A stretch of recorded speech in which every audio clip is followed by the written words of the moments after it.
What if one day we got Classic Plus? What if they opened Grim Batol? What if all those like big quest chains or quest lines that they never got to finish were made? What if we got a Karasan, Scarlet Crusade raid, or like a Booty Bay dungeon with pirates? I know it's extreme cobium, but as a person that just likes vanilla WoW, I think it's fun talking about it, and I think it's fun fantasizing about the things that could have been, right? But let's see. Blizzard built the biggest map for World of Warcraft ever, spanning 2 entire continents and more than 3 dozen zones. It truly was a world to explore. Yep. The sheer size of Azeroth and the unknown of what was around the next corner was one of those things that made the game so interesting all those years ago. Sometimes you find a hidden enemy camp, sometimes a new quest hub, and sometimes you take the gate in Northern Redridge into Burning Steppes and get a fast track ticket back to the graveyard. Seeing a new environment, a cave in the distance, or the ever ominous skull level enemy were things that were exciting and kept you wanting more out of the game. But even with the size of the game and how much was planned, Blizzard still had to scrap or delay plenty of ideas. They wanted the big picture plan more than we can build, expect change, and adapt. It was so cool seeing the game in that early stage of like growing. And honestly, what I would give to be able to experience... It's called hentai, and it's art. No, not that. What I would give to experience World of Warcraft like for the first time ever... Oh my god, that would be incredible, man. Like exploring the whole world for the first time, man. To do more things than time would allow them to. Yeah. And eventually certain ideas were packed up and moved into expansions instead of major patches. Today I'm going to be taking a look back at a bunch more of the early ideas of vanilla that never made it into the base game. This looks like that looks like the eastern part of like STV, like a new coast or something. Like it looks something out of Turtle WoW, What the hell? The base game, exploring what they could have been, and hopefully uncovering some more of the unfinished parts of classic WoW. But first, a quick word from today's sponsor, Everlegion. Everlegion is the ultimate 3D fantasy idle gacha RPG game, where you can collect and upgrade hundreds of heroes from 7 different factions in a beautifully designed world. Everlegion offers casual gameplay first, which fits seamlessly into your daily life. You can play whilst watching TV, during bathroom breaks, on the commute, or even during meetings. Isn't that crazy? Enjoy the satisfaction of progressing characters without having to fully invest all of your free time into it. Everlegion will soon be celebrating its 1-year anniversary from June 23rd to July 16th. And if you log in for 10 consecutive days, you'll receive 100 free draws. And you can pull incredible heroes like Garzak, who will kickstart your team to success. Insane, guys. Everlegion features a huge, diverse cast of heroes with their own unique stories and effects, such as Brenia the Red Wyvern or Iathil the Blade of Shadows. You know what? Okay, that was armor. Okay, she was wearing armor. Anniversary, you can also participate in Meliel's Favor for a chance to win a complete set of heroes released in the past year and the upcoming one. Explore the Dragon Abyss, a special gameplay mode. Would you ever play Lord of the Rings online? The original, not the one Amazon might mess up. And challenge the final Is that out? I don't know. Maybe, the Meister. Thank you for the 600 bits. Everlegion has a massive sign-up bonus too as part I wouldn't of be this opposed event. to it. Use the unlimited anniversary redeem code ELANIFIRST, the original, worth over $100, including 30 pulls, 500 diamonds, 500k hero XP, 500k coins, 500 crystals, and 60 Aranella hero fragments. That's crazy. Many thanks to Everlegion for the sponsor today. Let's get back to WoW. In Silverpine Forest, Horde players experience a story of a city that has been saved at the cost of unleashing horrors upon the world. I've been playing through this zone recently with the text-to-speech add-on called VoiceOver, and there is a lot more to it than I thought there was in the past. And Silverpine creates so many stories that are picked up in future expansions, such as Archmage Aragal's resurrection in Wrath of the Lich King, and of course the Worgen race and Gilneas becoming official content during the Cataclysm. Well, a lot of these things that was like scrapped in vanilla, they kind of like they kind of like made them a reality, I guess, in the later expansions. Maybe the way that they made them weren't like the best for a lot of people and the way that people were to enjoy them the most, but they did somewhat get through to all those things. Like Grim Batol became a thing, like Gilneas, and like, a lot of the things were like a real thing. Surely, guys, we'll get an Emerald Dream soon.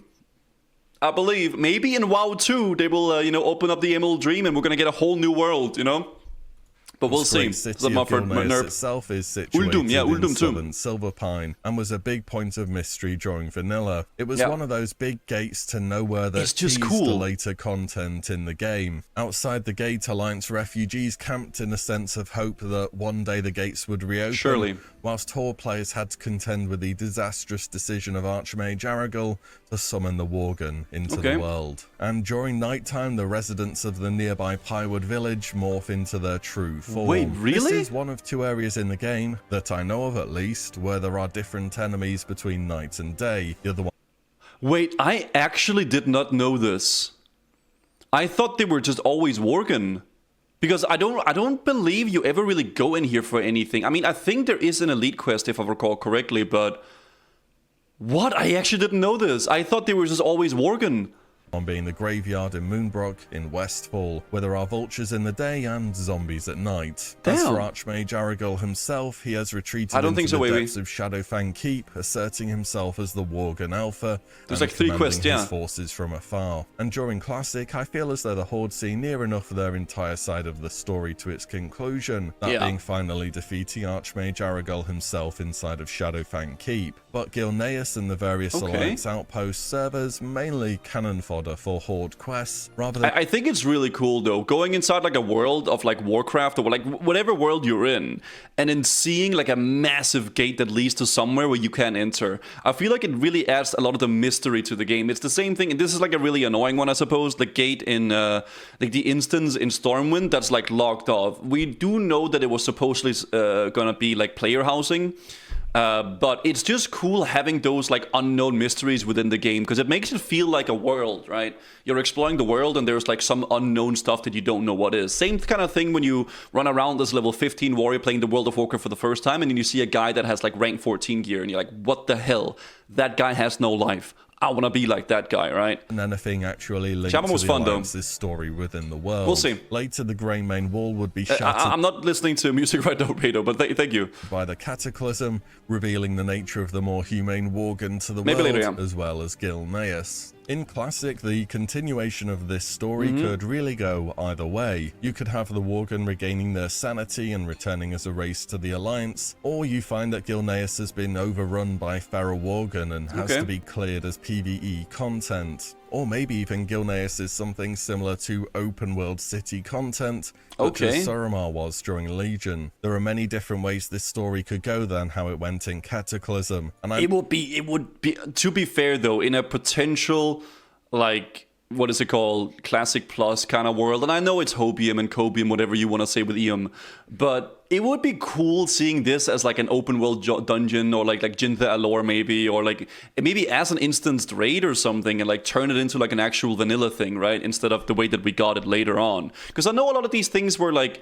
used and later expansions, but I want to do it in vanilla in a way, right? I know I'm just a sucker for it, but that's how it goes. No, it's all just speculation and stuff. I know, Silken, thank you. On paper, but that's what makes it interesting to me. If there is another big door teasing future content, it's the Colossal Gateway in Ashara surrounded by Firbolg. Except unlike the Grey Main Wall, this gate remains a mystery to this day. We talked about Ashara a bunch in the previous video, and how there is a certain lack of content to be found there. It's a near enough endgame zone that feels as though it's... Ashara is just so empty. I know we were supposed to get like a battleground called Battle of Ashara, somewhat similar to like Altric Valley or such. And, you know, a lot of things here were scrapped, and I guess a lot of like that. Forgotten about in favor of more compelling stories in others. Yeah, it could be similar to the way that OSRS did the game. I don't know if Blizzard will ever go down that route, but if they do decide to go down the OSRS route, that could be really cool. Never really played much old school RuneScape myself, but I do know a little bit about like how they've done it, and I know it's very, very popular for a lot of people, right? What is up, Inyo? You're in the hospital? I hope you're doing okay, man, regardless of what's going on. If you check the classic map of Ashara, these Firbolg gates have even been officially drawn They're on the map, too. It really all suggests that this place was meant to be something more than what it ended up being. There is even a rare mob that can spawn called Gatekeeper I killed this guy. Rageroar just outside of the gates too. On top of that, the gates themselves go directly into the side of a mountain, almost suggesting that the Furbolg are living under the mountain, kind of like Furbolg raid or something. And well, if you look at Timbermoor Hold on the Felwood side, we do in fact have a faction of Furbolg occupying the underground. That could be cool. They've carved out a pathway between Felwood, Winterspring, and Moonglade. Oh, I feel like this whole video will just be coping about like Classic Plus or something, but it would be really cool to see these things brought into the light of like a Classic Plus, and then see them as like an actual content within the game of Classic, right? There's something else. It would be. It is copium though, I know, but god damn it. Living in Felwood is called Timbermoor Hold, and if you stand in front of the gates in Ashara, you also get a subzone called Timbermoor Hold. So it's one big connected thing. If we link the dots and use, well, a lot of imagination, we can only assume that the Furbolg have a massive empire that goes all the way from Felwood to Ashara, and that these gates were due to be the entrance to it, but it just never got finished and put in the game. Another point to consider here is that the player can become friendly with the Timbermoor Furbolg, who have managed to escape corruption, unlike the other Furbolg tribes that we encounter. So maybe it could even be quite a similar situation to Gilneas. Maybe the gates reopen and the Furbolg somehow, some way become an ally of the Horde. I mean, it's in Ashara, that's quite close to Horde territories, and I'm just saying in Cataclysm, the idea that goblins would fully pledge themselves to one faction never quite made sense to me. Was that in Cataclysm? I feel like my view on World of Warcraft, like the timelines of when stuff released, is completely skewed. Because in my brain, goblins are like very recent. But I guess I failed to realize that Cataclysm probably came out like 12 years ago. Or something similar, right? Maybe it's even more than 12 years. I don't even know, actually, man. Oh my god, guys, this is... Actively, the Furbolg have shut off the gates for the good of Azeroth, as Timbermoor Hold had 2008. And they did not... It's been 13 years. No, more than that, then. What the hell, man? Want to unleash the horrors that have been growing there. And in that case, we could 2008 was Wrath. I know that. That was Wrath. 2010 was Cataclysm. Okay, so 13 years ago. Holy crap. Cleared as PvE content with raids or instances. Either way, we never found out what was behind this set of gates. Yeah. It would be cool to see it one day. Next is a feature that was cut from a Horde race in vanilla and Plains running. Kind of make a return to an Alliance one in Cataclysm. Plains running. Originally, this ability was what Tauren got instead of a Kodo mount. This could be kind of cool. I guess Blizzard were thinking, how can we find a mount large enough to make sense for the Tauren model, which is... To be fair, though, it would be really silly to seeing like a Tauren riding with 100 speed, just like zooming. Like, I think the idea of it is really cool, but it would look so stupid, man. Just seeing some Tauren literally like running through the boreal winter, right? Like, holy crap. Fair enough. There were 2 NPCs where you could learn this race-specific skill. The quest text from CERN Pride Runner is still available on Wowhead's database, saying that you will be granted the swiftness of plains running. The other place you could learn this skill was from a female Tauren that wanders Stranglethorn Vale, called Samantha Swift. Is that why she's there? You've probably seen her on your journeys throughout this zone. And as Alliance, though she does show aggressive, she will not attack on sight, unlike other enemies. Just don't go hitting her for no reason, unless you want a PvP flag. The first version of Plains running was seen to be problematic, though. While standard mounts took 3 seconds to summon, Plains running took 10 to ramp up. Oh and yeah, if that. To combat, it would instantly fade. Like, imagine you see this, man. It would be really funny making a raid of like 40 Taurens and just Plains running into like Alliance cities and then just stomping them, man. Into this that would be so cool. Actually being very frustrating. These limitations were considered in the first place for PvP way reasons. Too different. I mean, can you imagine a Tauren running circles around people at 100% speed once they gain the level 60 version of Plains running? Yeah, it would look silly. That could have been a very hilarious reality. Also, you could not turn Plains running off. Once you hit that 10 seconds of running, your cow just entered nitro mode and started sprinting off into the distance. Or maybe into a pack of enemies, or maybe off a cliff. It had 1 or 2 problems. During the Cataclysm, of course, Worgen got running wild, with a blue post at the time even referencing Plains running.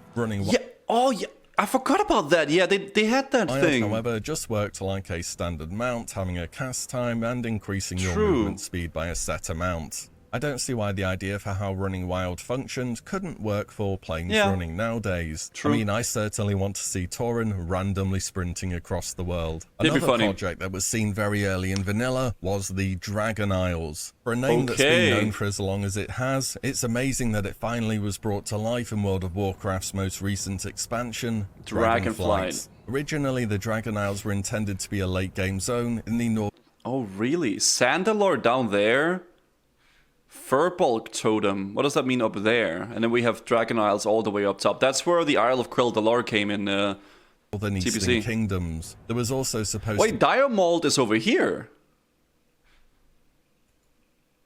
Diamold is up there. Cobalt Layer. You see that? Cobalt Layer. Blackrock Spire, Uldaman, no more again. Here, I guess that makes sense. Tol Barad, Shadowfang Keep, Monastery. Shadowfang Keep. Torrent. I'm confused. Okay, I mean, that makes sense. No, that... Because Diamold became Grim Batol.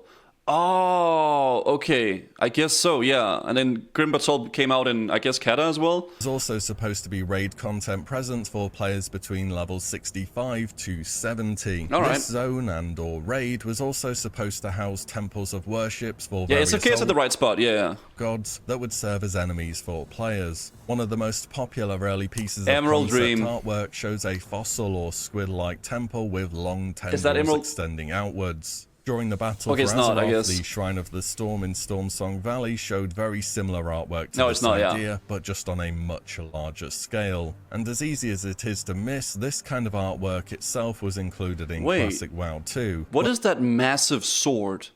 Dude, the thing we know about Blizzard, guys, if there's like a massive sword in the world, it's gonna be utilized for something down the road, right?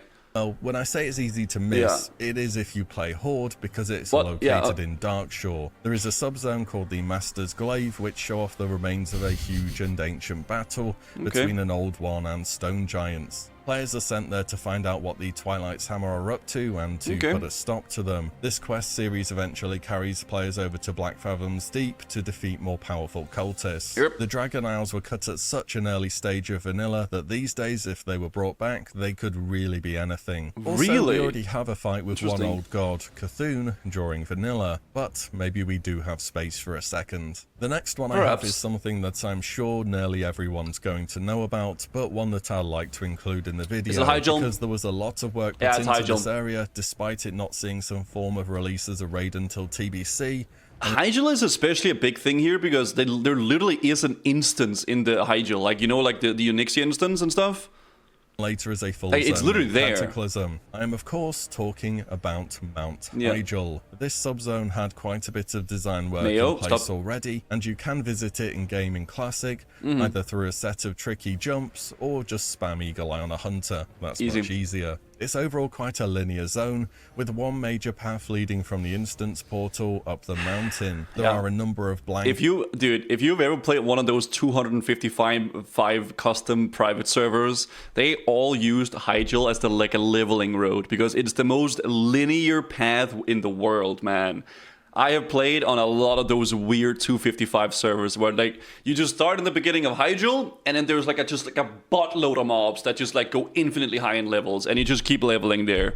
I played a lot on those when I was like 8, 10, 12 years old or something. It was fun. Open spaces that have been laid out as foundations for we'll try Mates next, we'll see. Perhaps biggest of all was the World Tree showing Archimonde's defeat following the battle for Mount Hyjal. There is also physically an instance portal for Mount Hyjal in the game too. Oh yeah, the one I talked about. Located deep within Dark Whisper Gorge, but you can see the iconic swirly green entrance, leveling arenas, that this zone would have been for a raid, but we have a gate just in front of it blocking access. Hyjal is a zone that we have seen plenty of after vanilla, and what an amazing raid, guys. Type of 1 in the chat if you love Hyjal and TPC. Oh my god, probably one of the raids of all time. I'm just gonna say I could happily skip the raid version in TBC in favor of it being a full-on zone in Cataclysm. I could see it being a zone in Classic though, for sure.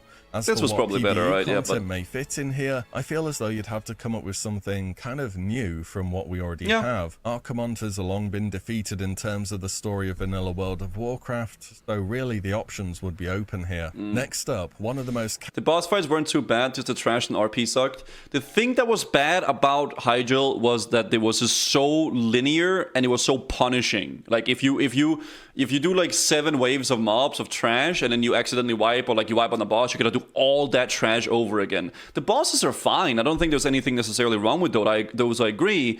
I just think it's very much the same. I think a way they could probably change it, maybe it would be more interesting, is that for the undead first part of the raid, you would invade their base, right? And then you would like kill bosses and stuff like that. And then the next one you would defend, so you would swap it up. But I guess that wouldn't make sense because it is not like how it was in Warcraft 3. So that would be, against how it would, against Warcraft 3, I suppose, because they've tried to make it like a Warcraft 3 thingamajig, but, just a little bit of a mix-up instead of just defending for like 4 waves in a row and then Archimonte.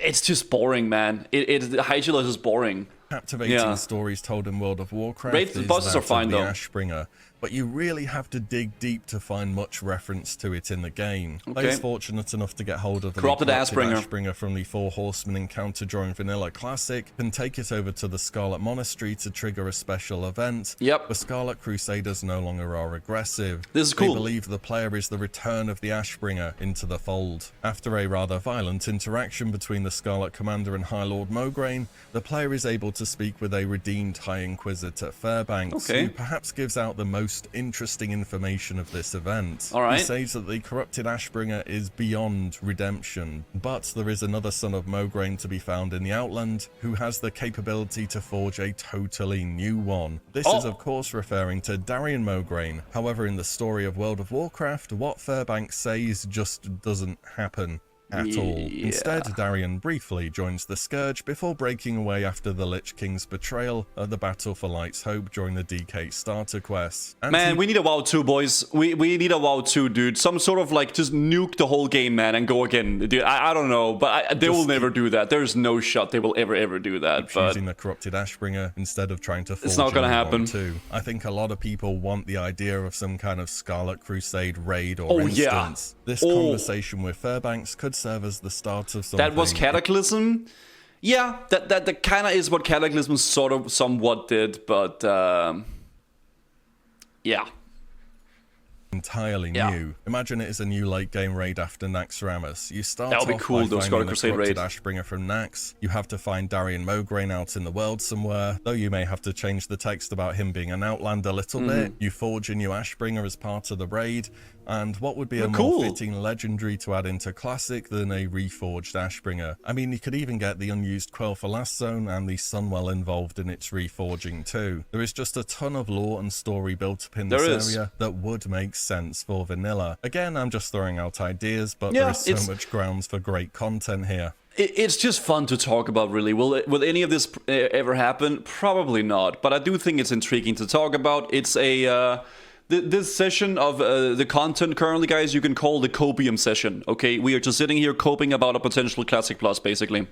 Next is a zone where there is a big difference between the 2 factions, the Hinterlands. What's up, Max? Now, if you are a Horde player, you probably really like this zone, and I can't blame you, Alliance because there is a lot here to get done here, elite quests, and many great quest rewards that will last you till level cap. On the Alliance, there's not quite so much going on, which is strange. Dude, Horde actually get to go to Jintha Alor and, do some cool stuff here and get some nice items. Alliance is just... It's just not that great. I think the Saving Sharpie quest chain is kind of cool, but there's just nothing really here. Because there is a full-on Alliance faction that calls this zone their home, the Wild Hammer Dwarves. In Classic, this is a faction that you can grind all the way to Exalted if you... For no reason whatsoever. There is no reason to ever do this. Even Aspen said Classic Plus is on the way. Well, we've already gotten some sort of a taste of Classic Plus. Not to the extreme of which we're talking right now, with like revamped zones and dungeons and such. But, I mean, Season of Mastery was technically a Classic Plus. It was a altered version of Classic WoW to an extreme where, like, it was actually like a different game sort of, right? Like the The experience gain was altered a whole bunch, where it was a lot faster, and raids were actually changed within the game. So we have had a Classic Plus. We also know that there's coming a new Season of Mastery. They're not saying Season of Mastery 2, they're naming it something else. But we are getting some Classic Plus version of the game. To which extent, we don't know, right? But yeah. You really want to through repeating quests and grinding mobs. It is, well, completely useless, for fun, I guess, yeah. This may be the biggest waste of time faction to get exalted with. Not only do they not have a reputation vendor, but this faction also gets removed from the game at the start of the Burning Crusade, because, well, it just didn't serve any purpose. The Wildhammer Dwarves will later be brought back during the Cataclysm as a faction to appear in one of the new zones, the Twilight Highlands. It just feels as though there could be something more here. How is he holding that bucket? Sorry, it just kind of brought out to me a little bit. I hate factions with no use. Yeah, it just seems a little bit like they wanted to utilize some of the factions in some of the places, but they just never got around to do it because it was such an ambitious project, right? Like Classic WoW was an extremely ambitious project, and there's so many things that just never got around to doing. It just feels as though there could be something more here than there currently is. Yeah. Could there be more faction-based quests? Maybe a reputation vendor that sells mount-related items, possibly. Also, the Wildhammer are famous for their ability to fly griffins. Now, I'm not suggesting flying, or even faction-specific flying, can you imagine that? But maybe there are ways you can improve the flight network, improve the speed of it. Watching this kind of video shows how bad Blizzard is making games. No, I think if any, I don't know. The thing about like way back in the day, Blizzard were farming, man. Like Warcraft 3, they got goddamn World of Warcraft, StarCraft. They were popping off, man. And Vanilla was an extremely ambitious project. Like for the time that we were in currently with like how MMOs were, it was insane. The fact that there was no loading screens when you entered new zones was like even unheard of, right? Like it was like a very ambitious game for what it was. It was ridiculous, right? But I think these videos just shows how much more they wanted it to be. It was like literally almost like all of what is it called? Like TBC was supposed to be in vanilla too. They were supposed to have like, you know, the Outland and stuff like that too. You know, like that. There is also a PvP sub story in the hinterlands. Will we do TUGC? I don't really want to do that at the moment. Though it is mainly a horde thing, where you're preying on various alliance forces such as high elves and griffins throughout the zone. That's another thing we could talk about. High elves, they are allied with the alliance despite only playing minor roles in the game as a whole. Anyways, there is this one-sided PvP thing going on. Not sure how much could be added to it, because in terms of open world PvP objectives, they've been done in both Eastern Plaguelands and Silithus, and they have a tendency to be rather dead content due to the rewards not being... There needs to be a juice of rewards for people to do this, okay? In TBC, people do the things in, what is that place called? Terracore Forest? But it ends up where people just min-max it, right? Like, it's just... You know, Alliance go to this tower, Horde go to the other tower, and they take the tower, right? But there needs to be an incentive, I suppose, for this, right? I think the greatest incentive for world PvP really is like the world buffs, right? It's a big reason why a lot of people go out and like do stuff, which is why world buffs is such a big part of vanilla. Even though some people hate world buffs and despise them, they are definitely a very core part of what makes vanilla at this point, right? There in terms of honor, gear, gold, and so on. The next one I have is a curious little cave entrance that I think most of us would have seen. Located just to the west of the Searing Gorge side entrance to Black Rock Mountain is a small blocked off cave entrance. The reason you'll have seen this quest entrance is probably when you're doing that one quest where you have to kill greater lava spiders. Now this cave is maybe just nothing more than a bit of scenery, or perhaps at some point it was meant to be something larger. The cave perhaps was a link down to the Altar of Storms on the Burning Steps side of Black Rock Mountain. That looks cool, the though. Altar of Storms itself is very rarely visited, apart from players looking out for Black Lotus in the game, and in the lore they used to be places of great power for the Horde. Biggest of all is that this mysterious small cave even has a name. Blackchar Cave. It feels like something was supposed to be here, but it was scrapped. All the same, I do kind of like having to go through Black Rock Mountain as the main way to travel on foot between Searing Gorge and Burning Steps. So these days, this cave is probably just a bit of scenery. Next is a bit of content that feels as though it not everything has to mean anything really, right? Have a bit more done with it. And that's regarding the Centaur reputations in Desolus. Ah, the Ken Towers, yeah. You will know that during Classic, it's possible to just about get revered through grinding mobs, then turning in quests with either the Gelkis or Magrant Centaur. In BFA, they were changing... Dude, there you go. Is added so the player can now hit Exalted to open up more reputations for the 100 Exalted Reps achievement. But in Classic, you only get a couple of extra quests after having hit the higher There's not much reason to do thresholds. What about getting a reputation vendor added with new things the player could get? This could be cool. There's already plenty of choices in professions for picking one or the other, such as Gnomish or Goblin Engineering, Armor There's just no reason really, I mean, I don't know. So on. What if this was extended to the player picking Magram or Gelkis Centaur as a part of your character progression? You get ammo from one of the quest rewards. Maybe you could have one of the best tiers of ammos being behind Exalted with one of these factions, for example. Or maybe you could add some hunter pet food that reduces the damage taken from AoE, so your pet isn't completely useless in raids. Again. Oh my god, imagine if hunters actually did have to buff their pet as well with pet food too. Because I never thought about that really, yeah. Just some ideas. Next is a small island, which is... Oh my god, yeah, in Hillspread, dude, there's max level elites over here. I don't know if this is actually used for anything, but actually, isn't this used for the quest chain of AQ40? I don't really know. I think this is for the AQ40 quest chain, if I recall correctly. Yeah, it's really, really cool. It's like things like this as well. Like you're in a level 20, like 30 zone, and then you go down, and then just south of the coast, there's like a massive island with a bunch of elites on it, right? Like max level. That's so cool. Super easy to miss. In fact, I wouldn't be surprised if you've walked past it a dozen times and never really noticed it. It's called Purgation Isle, just off the coast of Hillspread near South Shore. And I'm kind of surprised this didn't end up being cut. Prior to patch 1.10, it was just a bunch of level 20 to 30 mobs occupying the zone, despite there being no quests here. Alongside of the release of the tier 0.5... Wasn't this for the Scepter? Or like the Scepter? Quests in 1.10, the Isle was updated to now include very high-level elite mobs. Even still, the only reason to go there was to find Soul Ash as part of your tier 0.5 quest. During Kata, this Isle was overhauled again and made into a small quest. It wasn't for AQ, it was 0.5. Ah, okay. I don't know why I remember it being for AQ. Okay, so it's for 0.5. Area. Perhaps in Classic, Purgation now could be used for more than what it is at the moment. Maybe as a higher level questing area, or a possible place for new items or profession patterns to drop. But there are several other islands that were present in early versions of Vanilla that did not make it into the live game, such as Gilligim's Isle, or the Isle of Dr. Lapidus. Both of these places were allegedly supposed to be points of interest for questing or leveling players, however they were both cut at some point in time. I think island-based content can be super interesting. Yeah, it can. And they make for a good natural break between regular questing and having that feeling as though you're going into a more dangerous zone. Perhaps the best example of this to me that did make it into the game is Al-Kaz Island. Yes, with the Hydras, man.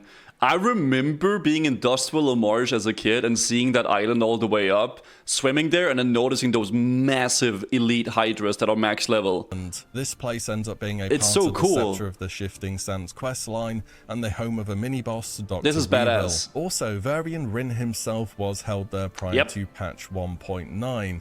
He was located in a lower sewer area before being later replaced by a generic named mob. Maybe you could even bring back the storyline to free the king from the Defias forces in Dustwallow as part of an alternative narrative. I think if you can say one thing about all this scrapped or cut content is that there's a rather common theme of them being eventually used during the Cataclysm. And though Cataclysm... I feel like that's how it goes with game development, man. You have so many ideas and you end up scrapping half of them for other ideas as well, right? And they somehow end up in the game some way later on, right? As an expansion, there's so much stuff that gets scrapped among players. I feel as though it did build upon a lot of the ideas presented in early vanilla, and could certainly, in parts at least, be used for inspiration if Classic Plus or anything along that line would ever happen. In any event, there is a metric ton of story and potential in Classic all games have lays beneath the surface. Good video. And I know this whole thing is a dream and probably very unlikely, but I want to imagine a game where one day it's possible and we do get to see a whole other side of World of Warcraft. Oh yeah. If you like the video and want to see more more of its type, I do have a part 1 of this kind of video on I think we watched this one. Scrapped or removed content that you can check out. Yeah, we watched this one. one. At the top right of the screen and in the comments below. It will probably have a lot of the things you would have expected to hear about in this video. If there's anything else you think I can cover around this topic, do let me know below, and who knows, maybe there's enough for part 3. And as always, thank you all so much for watching and listening in, and I'll see you on the next one very soon. Okay, really good video, man. I like this, man. As I said, I just love talking about WoW and like vanilla WoW in general and just everything like that. So really, really good video, guys. It was. Thank you so much for joining me here in my Copium session, guys, talking about a potential Classic Plus. Maybe one day in the future, you know, we're gonna get a lot of these things that are scrapped in a version of vanilla. Maybe we're gonna get WoW 2. Who knows, right? But I just think it's fun talking about nonetheless. It's amazing that